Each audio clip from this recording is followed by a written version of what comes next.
Empower Black men to live extraordinary lives. Shatter the stereotypes. Power Black men. Power Black men. Shatter the stereotypes. Power Black men to live extraordinary lives. Shatter the stereotypes. Shatter the stereotypes. Power Black men to live extraordinary lives. Welcome to Shatter the Stereotypes, where the intention is to empower Black men to live extraordinary lives. This show is based on the simple idea that every Black man is capable of creating inner peace, dynamic health, great relationships, and financial abundance. Therefore, we provide insights and strategies to educate, motivate, and inspire Black men to reach their full potential and create the life of their dreams. So if you're ready for some high-octane motivation and inspiration that supports and empowers you to live the life you were born to live, get ready to shatter the stereotypes so you can build a life that lights you up and positively impacts the world. So now, let's shatter the stereotypes with your host, Coach Michael Taylor.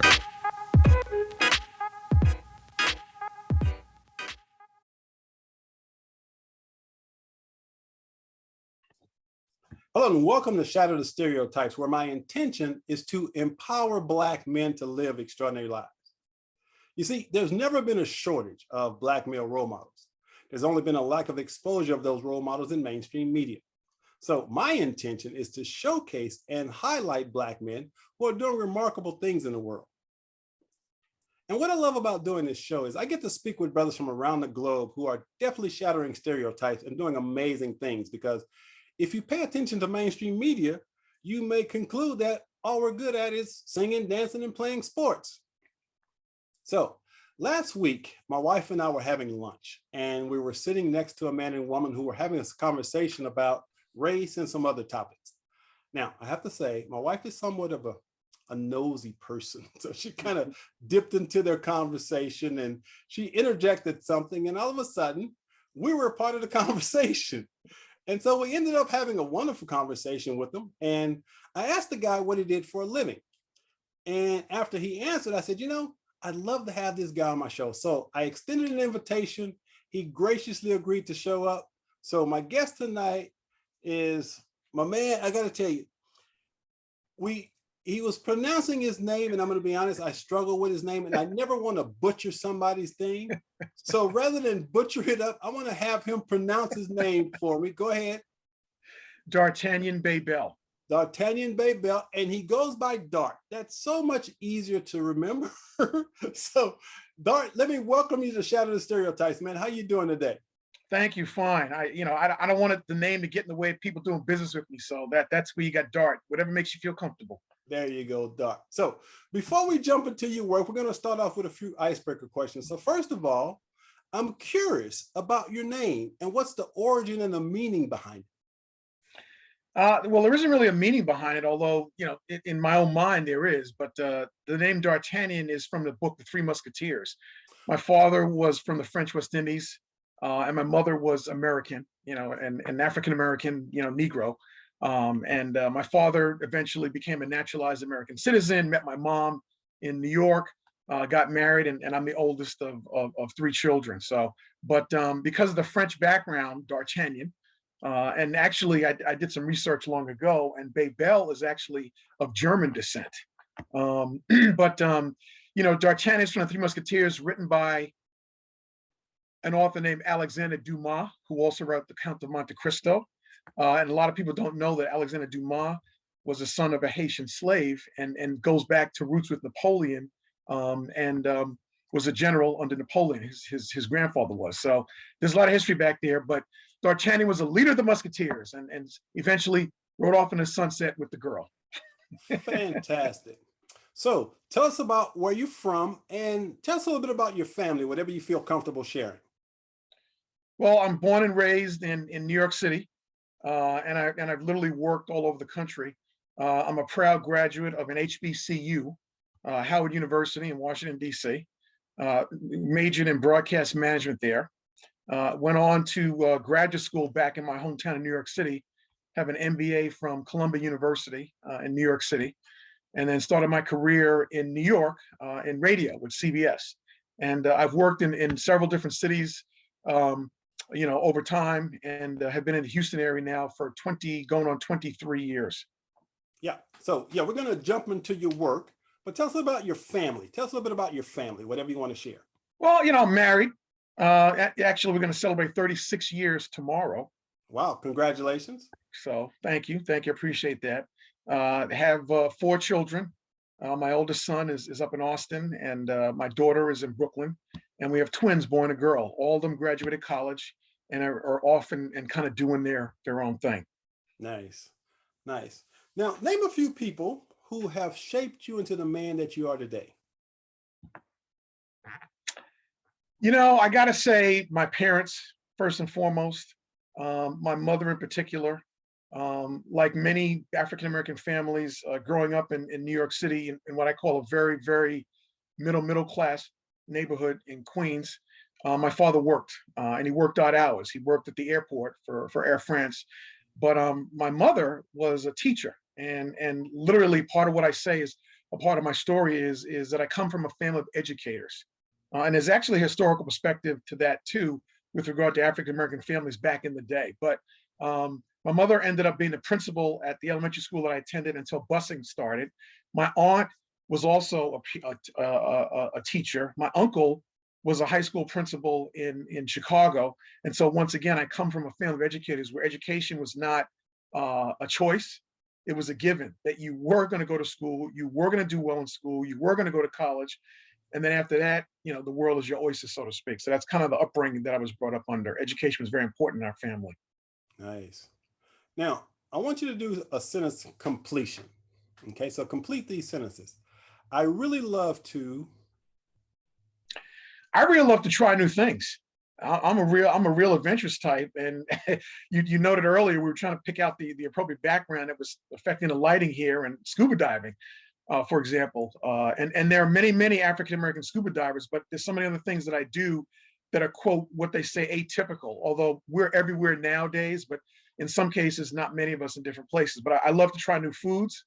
I enjoy wine every once in a while, although we're not big drinkers. But I enjoy adventures and trying new things. So scuba diving, I compete in 3-gun competitions, which is very rare that I find another African American in there, but I know that there are plenty of us that are into the sport of shooting. I play tennis. I play competitive tennis. I used to be ranked in the state of Texas. That was in my younger days, but I still play competitively as well. So, but adventure. I love adventure and trying new things. Got it.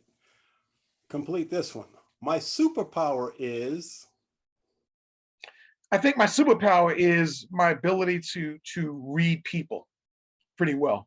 And as a manager leader, and I have been a manager leader for a long time, even beyond, before, I became a general manager, but all that builds up to. So, but I think I can read people pretty well. Okay. Life is precious. The future is. I don't know. Today was a wrong day to ask that question. we hopefully we're coming out of the pandemic, but I hear there's going to be a spike. We got Ukraine. We have, I'm going to go back to, George Floyd and all kinds of racist issues and socioeconomic issues and things. So I honestly, I'd like to say that the future's bright, but I got to tell you, it's hard to find daylight in the current day and time. Okay. Now, I wrote a book titled The Cure for Onlyness, a Black Man's Guide to Joy, Passion, and Purpose. And in the book, I talked about the unique challenges that we as Black men face while being the only person of color in certain environments. So I'm absolutely certain you've had that experience. So I'm curious as how do you navigate those types of environments? You're right. And I've been in both, but I actually enjoy it. Because, a lot of times if I go to a function and my wife tells me she's gonna write a coffee book, Conversations with Dart, where we may be one of a very few number of people of color in a function. And a lot of folks look at you and they want to know, who is that? If they don't know who I am, but who is that? How did they get here? And what are they all about? So part of it is you become part of a, part of it is you become sort of what I define as a quasi celebrity. But I think in some cases, some of us tend to react negatively and physically, and it's something we kind of got into a little bit at lunch, and we have to be smarter than that. And so I actually enjoy the challenge of being in environments like that, and in terms of the way I respond to whatever stimulus may be coming at me, if you know what I mean. Yeah, definitely understand that. Now, as a man who happens to be Black, are you optimistic or pessimistic about the future in general?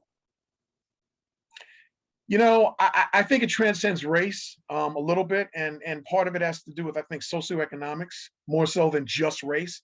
So I don't want to go on the just because. I have concerns, for example, about my children more than me, because many people would consider somebody like me, oh well, you've made it. But you know what?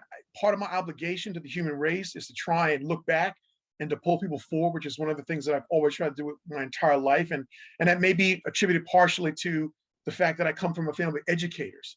There are decades of children who my mother educated, who my uncle educated, who my aunt educated. And in some cases, they were of very low socioeconomic echelons where we were donating clothes to his school in Chicago when the kids in the wintertime didn't have coats. And so the idea of helping to give back in some way is something that's kind of ingrained in me. And I attribute part of that to the kind of educational background of my parents and relatives in that regard. So I'm always looking to do what I can to help people coming up behind me. And I think that's an obligation. And again, not everybody feels that way, but I generally feel that way. Okay, now you mentioned that you're a proud graduate of Howard University. So I'm curious, why did you choose Howard? Because I could afford it.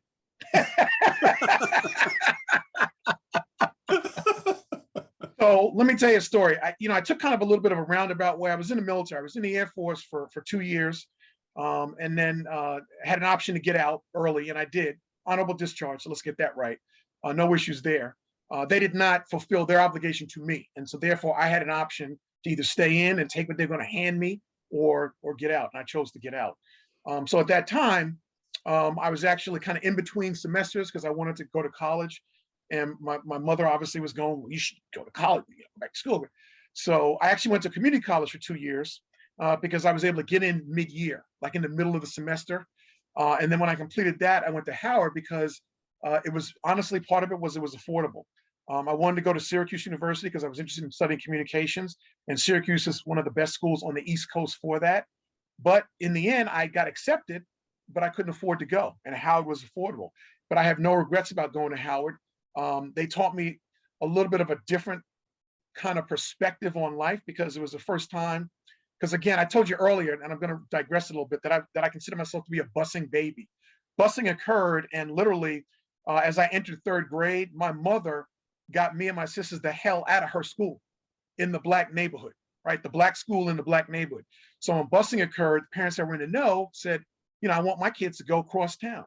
Now, it's interesting because I gave a speech and we talked about this a little bit at lunch. And I said, but as I reflect back as an adult, realizing what happened back then and reflecting back on that, I was curious as to why the white kids didn't get skimmed and bust into my mother's school. That didn't happen. It's the other way around. And I get it. So, that's a big part of my life in that I've been in predominantly white environments for a pretty long time, starting in the 3rd grade. So going to Howard, was a lot different for me. Why? Because all of a sudden now I'm in a predominantly African-American environment. And it taught me more about self-pride. I already had that as a kid growing up in the hood, so to speak, in Queens, in the middle class, and I'll say that. I grew up and there was a Black Panther headquarters not far from where I lived.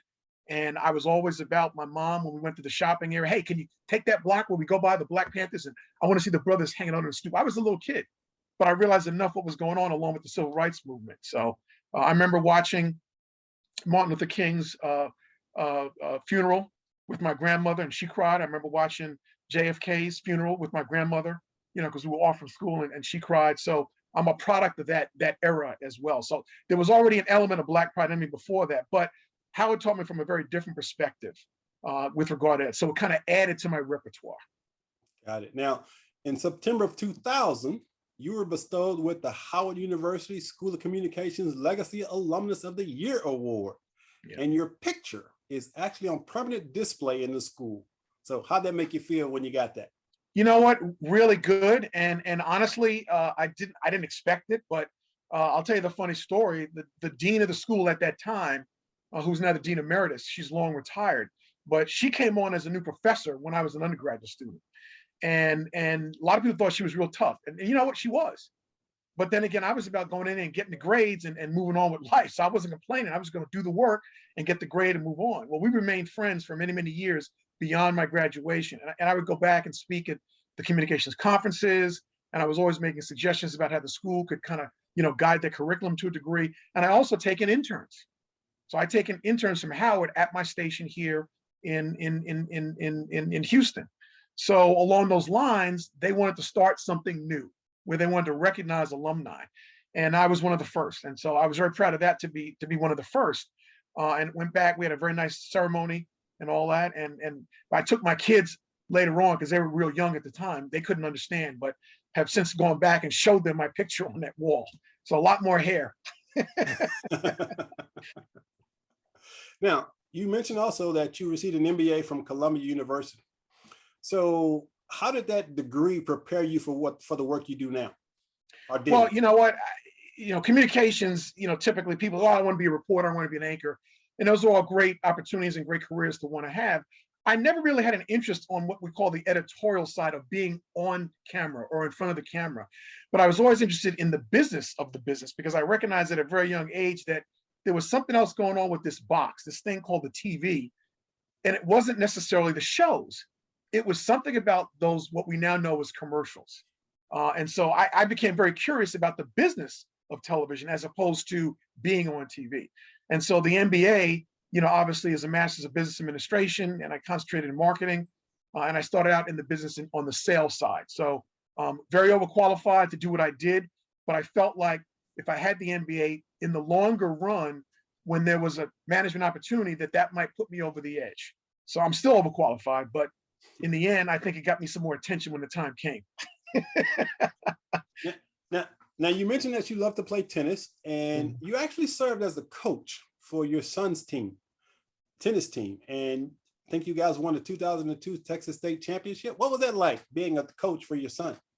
Well, you know what? Here's what. I've always been very active in sports and still active today, doing a lot of things, some of which we already mentioned. But I was not going to be one of those fathers who was going to be on the sideline criticizing the coach. Put my kid in. You didn't put him in enough. You didn't put him in the right place. So I said no. And the other issue was because I have a belief that athletes, if they're brought up the right way, have a respect for their bodies. And it was part of my strategy to keep although I had one athlete, truly one athlete in the family of the four. And he was my oldest, so he was the first. But truly that they will respect their bodies and then stay away from things like drugs, alcohol, or other things that may be destructive to the bodies if they're athletes, right? And so very young, I started coaching T-ball. I coached basketball at the Y, and I wanted to expose my son, which is something that I think we need to do within the African-American community a lot, and not just the sports, but the life in general, right? It's all about exposure, right? And so in the end, as I asked him, what do you want to do this weekend? He began to choose tennis because at about 8 years old, he said, well, let's go hit. I want to go hit. So he was choosing tennis. I didn't choose it for him. I just simply exposed him to lots of sports. He also has a love of basketball. He loves basketball. And today he played in college because I talked to him at a very young age. I said, tennis can take you places that you may never have the opportunity to go. He was invited to a tennis camp in Hawaii with BYU when he was in high school, right? So he played competitive tennis all through college and also picked up competitive volleyball as well, which he still plays as an adult. So nice. Now, as a tennis pro, not necessarily. I'm not a pro. Someone who loves tennis. Did you see Will Smith's movie King Richard? I did. In fact, I watched it again. I watched it again the other night, a couple of days ago. Yes, I did. Yeah. So what'd you think about it? Obviously, you watched it twice. So I had to laugh because, I had this philosophy that I share with people, and it's not really philosophy because it's true. But I said, when somebody hands you a contract, I don't care what kind of business you're doing or what it is you're doing, when somebody else hands you a contract for whatever purpose, right? It was written by their attorneys to protect them. Right. So hold on to that thought for a moment, right? So there was a scene in the movie where they were talking to one of the coaches that they were looking at. He'd come to their home, he'd hit with the girls, and the guy was real excited to have them come to his tennis camp in Florida. If you remember that scene, right? And he pulls out his briefcase and he goes, "So here's my standard agreement." And he hands it to Richard. So Richard kind of takes it and kind of casts it off to the side and started teasing him about, well, there's this other coach, and they say he's the best, and he's the best. They were really testing him, right? But I knew right away what was going to happen there, because when he took the contract and kind of put it off to the side, and so the guy says, "Well, if you really want to go with that other guy, you're not going to get him. You're going to get one of his other coaches, but with me, you're going to get me." And so Richard says, he goes, "Oh, I'm just kidding. We really want you." And he turns to his wife and he says, and so his wife hands him a piece of paper and says, "So here's our standard contract." And the guy's looking at it, stunned, shocked, and he goes, "What?" And he's looking at it, he goes, "A house?" He goes, "Well, the whole family's got to move down to Florida, right? And I want the kids to be in a first-rate school." And he goes, "What's this about an RV?" He goes, "Well, we got to get down there somehow, so you got to provide us with an RV." So, once again, Richard had a contract ready for him to sign that was their terms, not the other guy's terms. And so that's a life lesson for a lot of people. Oh yeah, absolutely. I love that. I love that movie, actually. Now, we mentioned you're a scuba diver. You're actually a certified master diver. Oh, actually, don't sell me short now, Michael. I'm an assistant instructor. Assistant instructor. So my first question is, what's your favorite dive spot? You know what? I'm the only one in my family that dives, so I haven't gone to a lot of different locations over my diving career, because usually I go with another group that my wife lets me go. But I would tell you that one of the most memorable dives I did was in Hawaii, and it's called a cathedral dive, where you actually swim through a tunnel of coral, and then all of a sudden it opens up. You're inside a big dome of coral, but you're inside the dome of coral, and as you look up, the holes in the coral and the light passing through the surface kind of reflects in different colors, almost like a Catholic cathedral, the stained glass windows. And so that was one of the most memorable dives that I had. And it was called a cathedral dive specifically for that reason. But you know what? I swim with the sharks. Real. I do night dives, and I love, catching or watching the octopus at night as they change colors, skimming the bottom of the ocean floor and stuff like that. So, but the cathedral dive was one of the more memorable ones. Now, you're also an NRA certified firearms instructor, and you mentioned that you participate in shooting competitions. So I'm curious, you obviously love guns. So you know what? Let me just be clear on something, because usually I don't talk about that unless you're in the club. Okay. So again, I qualified as a marksman when I was in the Air Force, but I didn't grow up around guns. My family didn't have guns, and that was it. Well, keep in mind, I've been in Texas for 22 years. So that should tell you something right there, right? There's a story with regard to an inmate that escaped, who's actually still on the loose between Houston and Dallas, up in a rural area, and he's imprisoned for murder, but he escaped. And so the media was up in this little town doing interviews, and the people, and I had to laugh with my wife when one of the women who lives there says, she goes, "Well, you know what? We're all armed up and ready to go. We're ready to do whatever is necessary." And I had to laugh, and I said, "Only in Texas." Yeah. So, but I began to do tactical shooting when I came to Texas. So that was not like a lifelong thing with guns or whatever, and it's tactical shooting. I'm not a hunter, really don't have an interest in hunting at all, but the sport of tactical shooting is what I'm in love with. So yeah. So tell me what that means, tactical shooting. What is that? Well, there's lots of different types of competitions, right? And some formal, some informal. Three-gun competition is where you shoot a pistol, you shoot an AR, which is an infamous rifle now because it's big time in the news now, and you shoot a shotgun. So you're going through several different stages with different types of targets. So you're moving and shooting, but using three distinctly different type of weapons, right? But at the same time, you can shoot just pistol, and that's a different type of competition. You can shoot something called steel, which I love, because when you hit the steel, you get that instant feedback that you hit the target.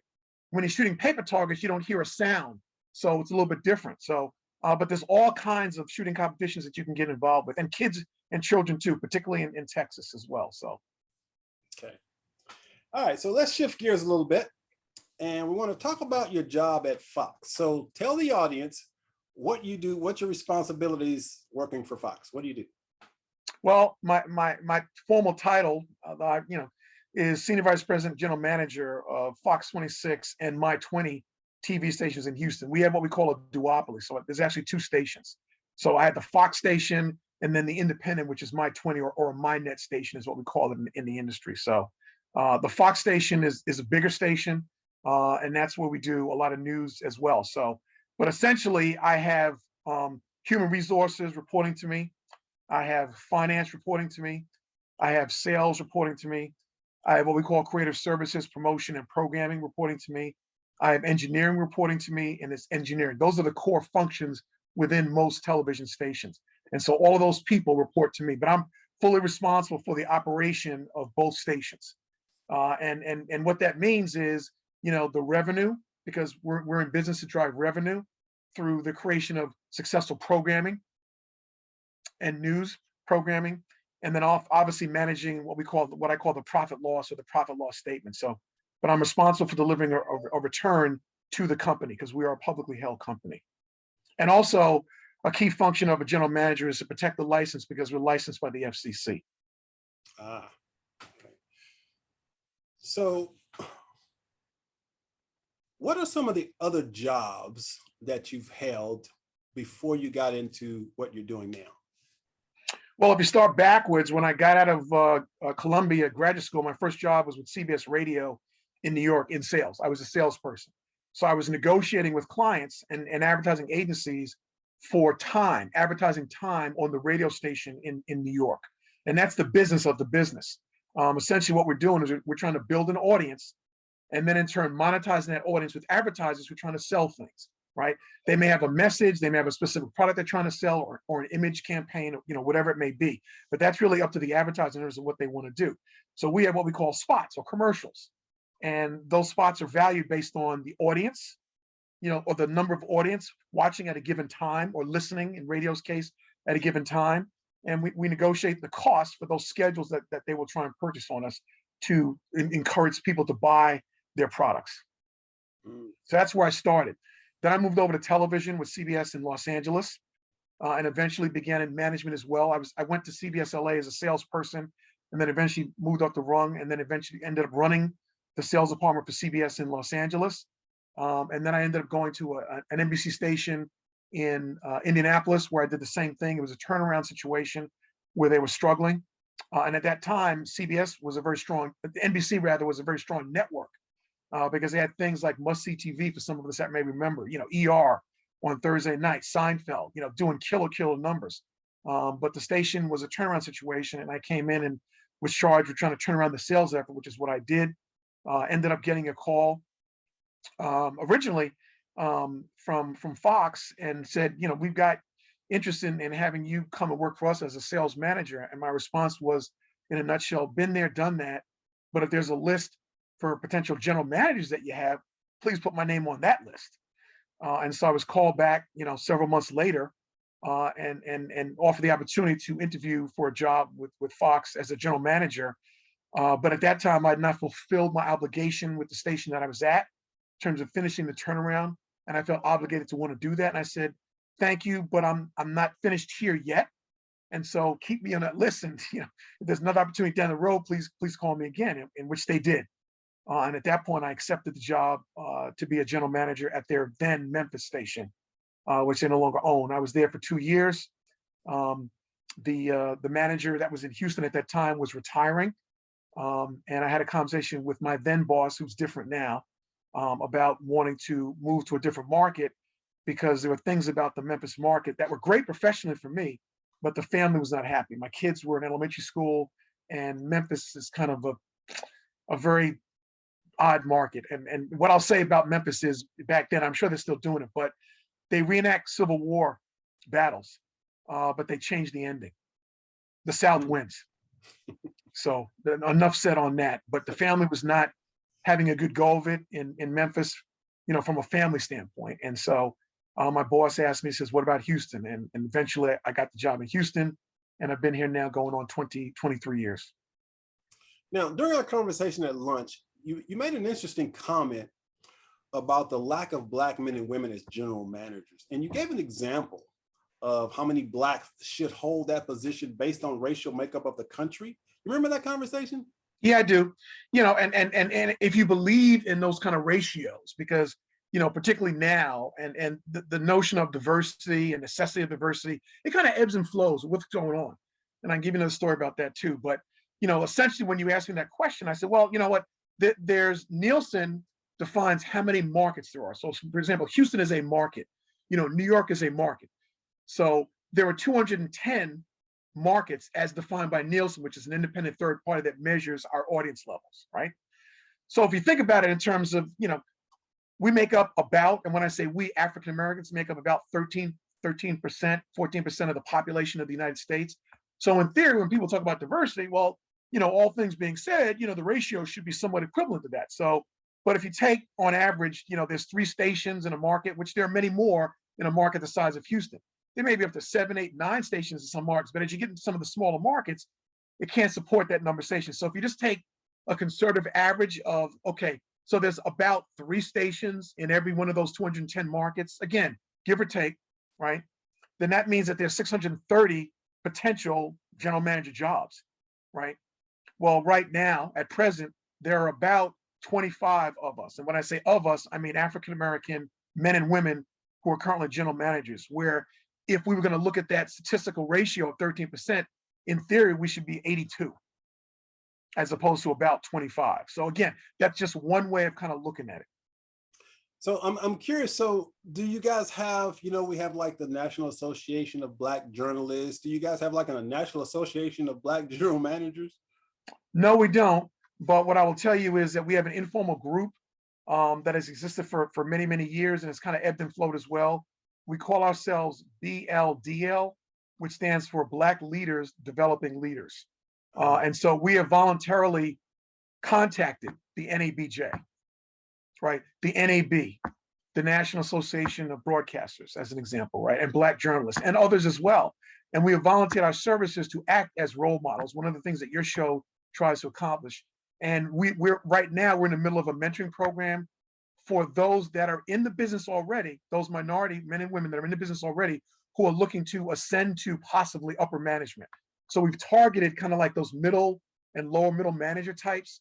It could be a producer, or it could be an executive producer who may want to be a news director or may want to be a general manager.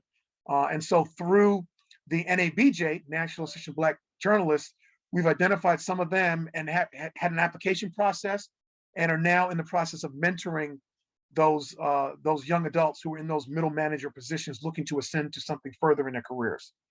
So that's, again, part of our trying to give back, as opposed to, meeting and having drinks necessarily all the time, which we do, on occasion at some trade shows, but we're also looking to give back. And that's why we don't call ourselves Black GMs. We call ourselves BLDL, because we think that our goal transcends just being a Black general manager. It's about trying to develop leaders. Yeah. It's great vision. Now, I'm sure a lot of people will assume, since you work for Fox, you must be a diehard conservative. So do you ever get any negative pushback from Black folk because you work for Fox? Well, for one, I have a story that I share with you. I don't know if we'll go into it tonight, but I really don't go into my personal politics. But yes, I will say that based on the perception, and understand something else, because a lot of people don't get it. What you're really referring to is Fox News Channel. Yeah. Right. And the perception in the marketplace that Fox News Channel tends to be conservative, right? CNN is over here, Fox News Channel is over here, MSNBC, yada, yada, yada, right? And I don't really get into that conversation, but the Fox News Channel brand is extraordinarily successful, and the brand awareness is very, very strong across the country. Whether you agree or disagree with the way they do business, that's your own opinion, okay? Because I don't get into that either, okay? But again, the brand is very strong. So when I say things like Fox 26, and years ago when he was still at Fox, for example, I'd have people tell me, "Oh, I love Bill O'Reilly," and I go, "You know what? He's a cousin. We're in the same company, but totally different divisions. I'm in the television stations division. Fox News Channel is a division unto itself. So there is a difference, and there's a separation between us. But I do get funny looks from Blacks that don't know me. They go, Fox. and immediately, and again, it's because of the strength of that brand and the perception of that brand, and specifically Fox News Channel, as opposed, when you hear the word Fox, people automatically think Fox News Channel. And sometimes that hurts me as a brand, because I'm Fox 26 in Houston. I am not Fox News Channel. On the other hand, white folks look at me funny too, because I go, huh, what? What you doing there? Didn't know Fox had any black folks working for them, that sort of thing. So I get it from both sides. Yeah, yeah.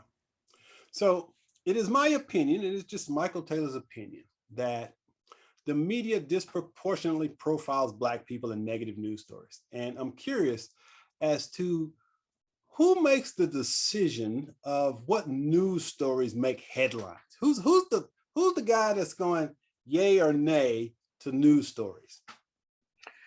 So what I would tell you in theory, and the reason why I say in theory, because I can't speak for all stations necessarily, but I'll tell you the way theoretically it's supposed to work.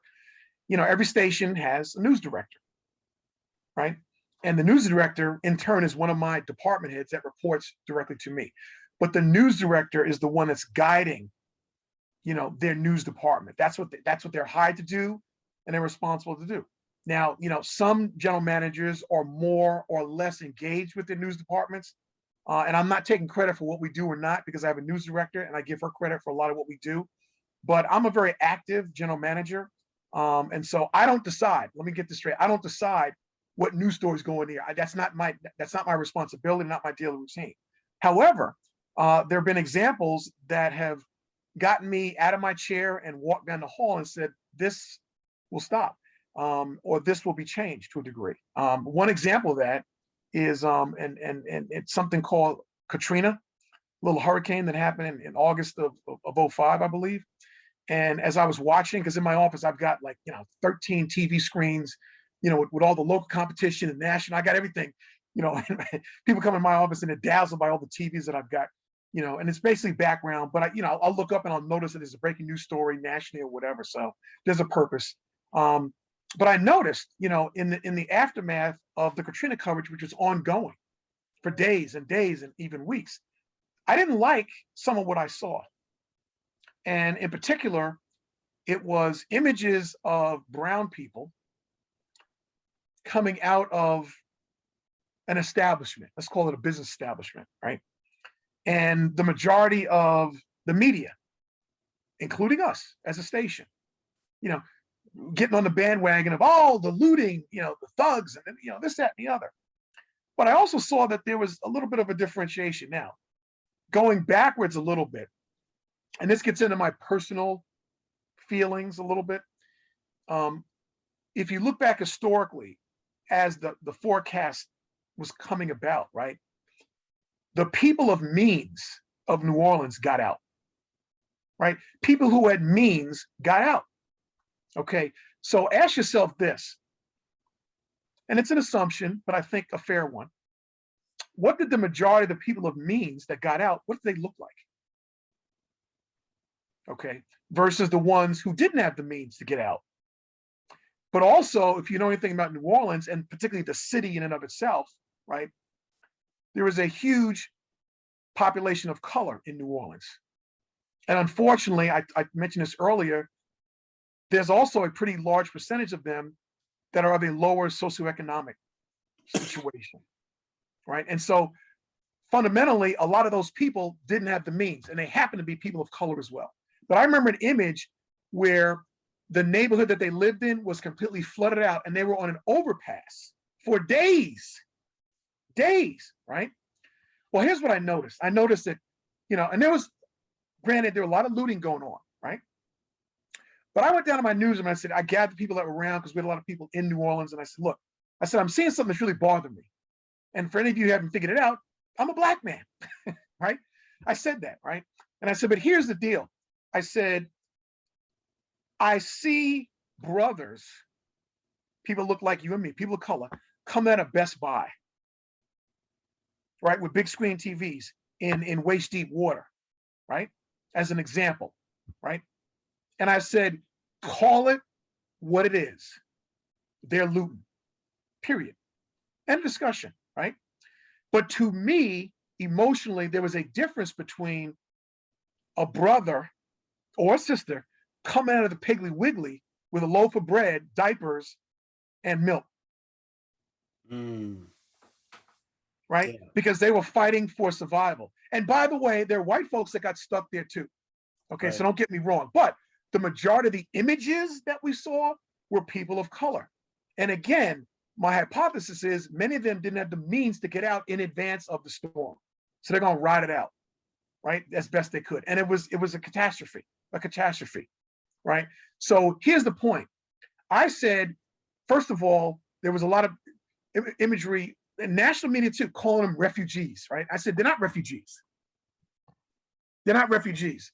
They're people, all right? And that's how we're going to describe them. And the other issue is, if you see somebody of color coming out of Piggly Wiggly, I'd rather you not describe them as looters based on the items that they were trying to get with no power, no water, literally, I don't want to depress anybody, but dead bodies floating in the water, because I had reporters that were experiencing that down there. And we had some psychologists come to the station as they came back to Houston. If somebody wanted to talk about their experiences, I mean, can you imagine you're doing a live shot and you got your muckraking boots on, you know, and you're doing your live shot in knee deep water, and all of a sudden, and this was literal, I'm not making this up, a body floats by, right? It was traumatic for the media that was down there in some cases. And we had employees that, some of whom were traumatized by that, and we endeavored to get them help if they chose to want to get it, you know, from folks that we supplied them with. So, but again, nobody's going to read about that story in the New York Times about me going out of my news and saying, hey, but I'm proud to say that the HABJ, the Houston Association of Black Journalists, later on, we're talking months later, called me up and said, we're trying to do a recap on Katrina coverage, and we noticed something about your station that was different from everybody locally and nationally, right? It was the vernacular in which you used to describe the people that were suffering. It was different from the other stations in the market as well as nationally. And so there was an assumption that they made that we're thinking that maybe that had something to do with you. And they wanted to hear that story. And so they honored me at a gala with regard to the fact that they saw a difference in our coverage. And part of it was because of me going down there and kind of having a moment with my news folks. But you're never going to read about that in the New York Times. You're not going to read about it in the trades. Those are the little things in which we talked a little bit about lunch, in which you chip away at some of those things, trying to make it better, trying to make it better for society. Yeah. And see, and that's what, it's got to be difficult as a person of color to cover stories, especially when it's dealing with people of color. For example, the George Floyd thing.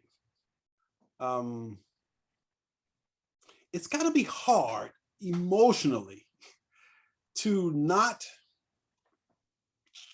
I don't want to say react, but to not allow your feelings to come out when you're in a professional environment like yours, where you've got to make decisions about certain things that's affecting your station and ratings and all of that. But it's got to be hard sometimes to do that without being emotionally attached to the stories. And I'm sure, have you ever had that situation where you just want to just say, no, you can't share that?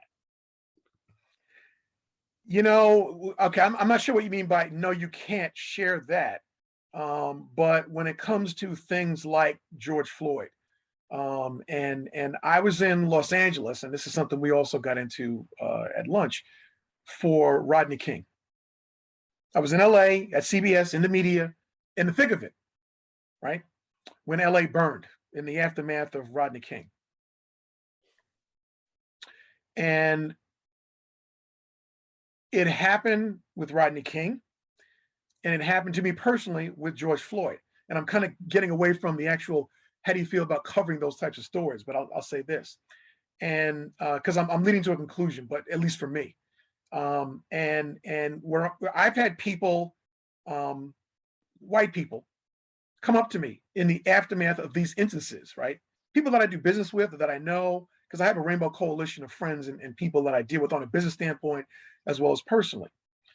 And they, oh, I can't believe it. Oh my God, this is unbelievable. Oh, and they're all in a tizzy, right? And my typical reaction is one of kind of stone face. I'm listening and they're going off, right? And after a couple of minutes of that, they look at me, and, and they're going, well, aren't you outraged? Aren't you? And so when they give me the opportunity to respond, right? My response is, I said, Rodney King was a precursor to what now has become more and more, because this little thing called a cell phone has changed the world, right? And it's not the cell phone necessarily, but it's the camera on the cell phone, right?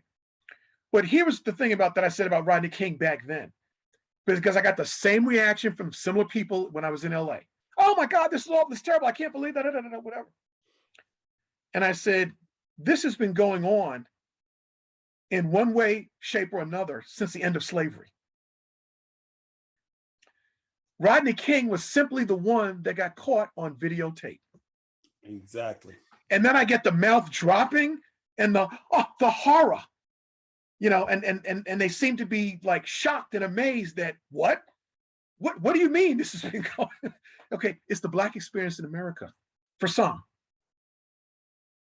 right? For some, right? And so to a degree, I hate to say it, but I'm a little done with that. Because some of us become a little innocuous to it, and I don't mean that in a harsh way, but when they get surprised or shocked, and oh my God, I was also in LA for O.J. Simpson, which is another interesting era in big time, race relations and people picking sides on that. And I remember the day that the verdict came down, and on the courthouse steps, there were Blacks on one side of the walkway and whites on the other, and man, oh man. And I played golf with OJ. That was before the murder of his wife, right? Yeah. So, but fascinating, right?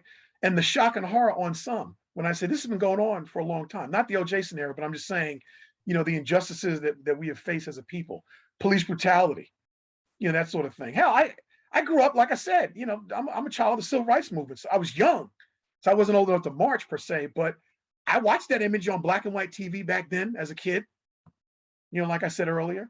So, it just shocks me how some people have not a clue. Yeah.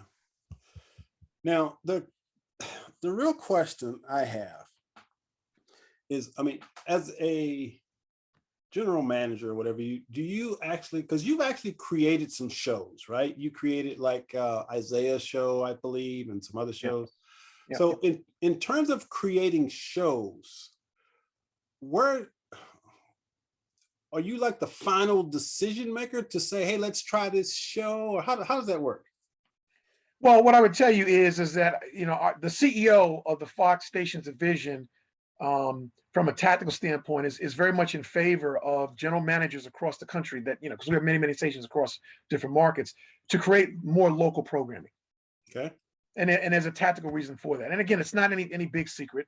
And so the issue is I enjoy creating something from nothing. So to answer your question directly, in the end, if I come up with a concept or my station comes up with a concept, then we have to kind of put it together, right? And we put together a budget for it and then pitch the show to my CEO and others in the corporate, level above me. And they'll tell me, yeah, go ahead, they'll green light the show.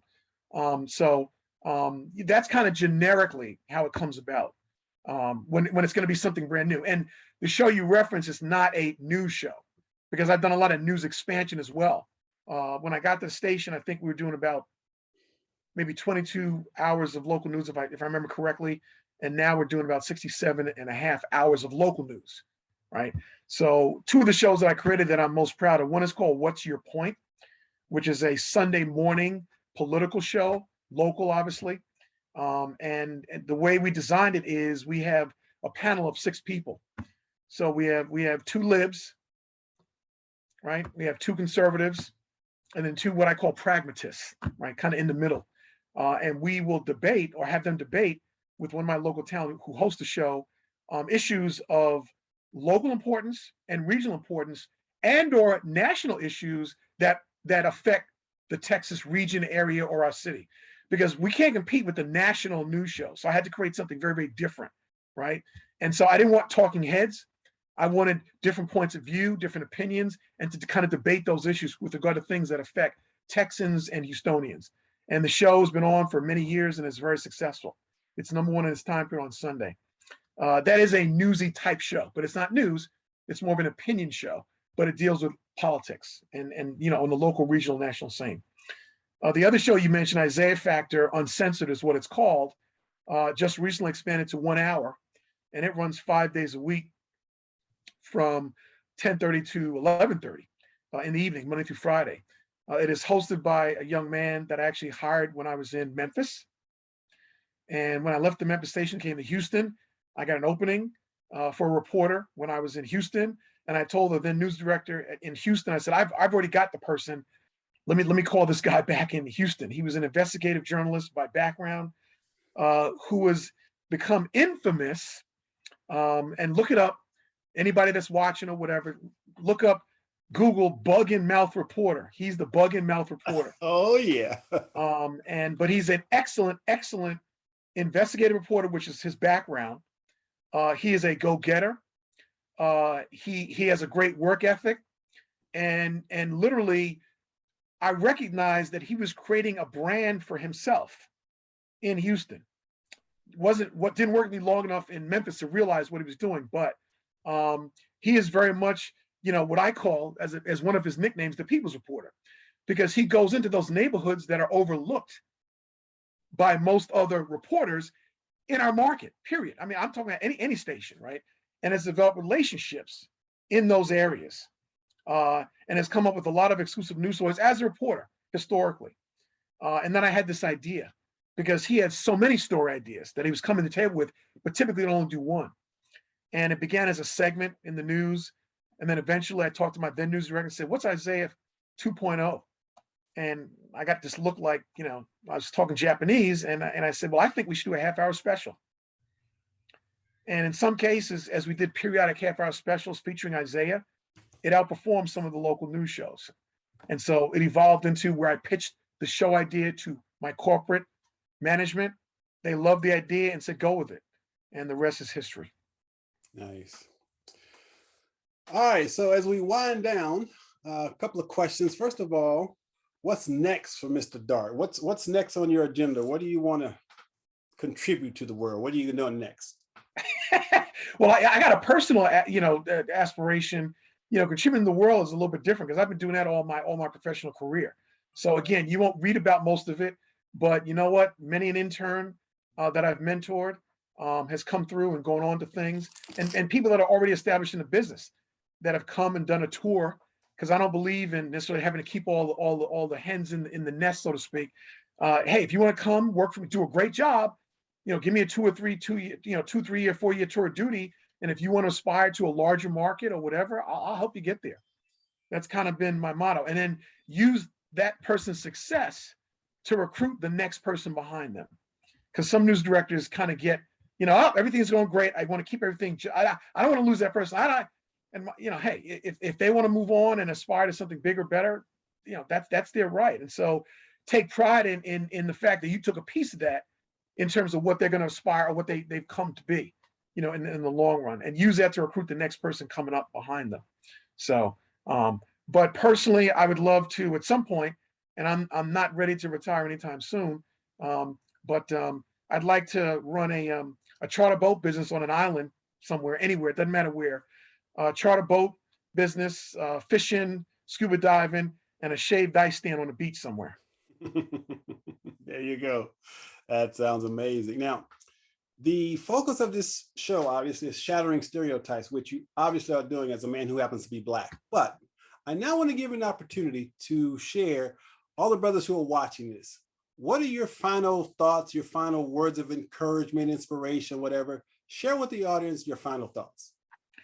You know what? A couple things, and some of it I also talk to my interns about as well. But you got to have a plan, and you got to work your plan. And sometimes I tell people, if I'm critical of something that they've done, or I don't necessarily feel that they're well suited, I said, look, it's not my job to rain on your parade, okay? But in the end, you asked me, or it was my job to tell you that you're not doing, such a great job. Because as a manager leader, giving feedback is critical, whether it's good and bad. You want to give feedback to people, right? And so, but have a plan and work your plan. The other thing that I've told a lot of my interns, and I think it has consequences as an adult as well. If there's something that you aspire to, identify those people who are doing it now and try to develop a relationship with them and figure out what was the path that they took to get where they are. Because you may realize that there is, in fact, kind of, there seems to be a road. Like, as an example, in my business, a lot of general managers come from sales. So if you aspire to want to be a general manager, one of the ways in which, and this is a marketing term, is to lower your barrier to entry. And you can do that by going through sales, because it just so happens that most general managers come from sales. That doesn't mean news directors can't become general managers, because they have. That doesn't mean that VPs of finance can't become general managers, because they have. But if you look across the country, most general managers come from a sales background. So if you want to become a general manager, then you can you could either lower your barrier to entry or increase your odds of following that career path, because it's already been established. The other thing that I say, particularly to African Americans, male or female, is, it is true, and I believe this, that we have to work harder. We have to work harder, and the other thing is we also have to work smarter, because we tend not to get second chances. Got it. Well, again, thank you for hanging out with us for an hour on the Shatter the Stereotypes podcast, because once again, you are doing that. And again, I don't believe in accidents. Everything happens for a reason. and the fact that we were having that conversation at lunch and now you're on my show, again, it's all this divine synchronicity, if you will. So I just want to say thanks, man, for hanging out with us for an hour. I wish you continued success in everything that you're doing. And hopefully in the future, we'll have some way to collaborate or do something together, whatever. But again. Oh, absolutely. And it was a pleasure meeting you and your wife that day. And, at some point, I'd love to get my wife out, and with you and yours, and maybe have lunch or something like that as well. So, but I applaud what you're doing. Because, again, look, I'm in the news business, although I'm not a journalist, but I checked you out a little bit, when I got the request. And obviously I had to go through channels as well to be able to do it, but I was glad to do it, told them I wanted to do it. And I like what you're endeavoring to do, similar to the BLDL. Yeah. It's our way of doing it. Well, this is your way of doing it. And so I applaud your efforts and appreciate you having me on the show. All right, man. I appreciate you coming. So again, continued success in everything you do. I look forward to us getting together soon. Thank you. Will do. Appreciate it. All right. So this has been another episode of Shatter the Stereotypes. That's your job. Shatter the stereotypes, chase your dreams. No one can keep you from attaining them except yourself. We'll see you next episode. Take care.